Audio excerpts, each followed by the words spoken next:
जय श्री कृष्ण. वैशाली काळे हे यूट्यूबमध्ये आपलं सर्वांचं स्वागत आहे. मी आज बनवणार आहे गाजराचा ज्यूस. आता हे गाजर आपण असे ना चिरून घ्यायचे.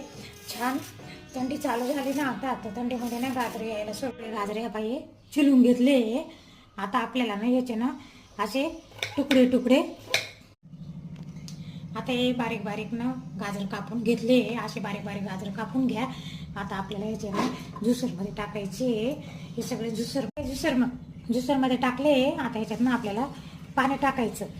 गाजराचा ज्यूस करून प्यायचाच थंडीमध्ये. खूप चांगला राहतो, फायदेमंद राहतो गाजराचा ज्यूस. झाला ज्यूस तयार. सकाळी सकाळी ज्यूस घ्यायचा. बघा असा ज्यूस करून ना प्या तुम्ही.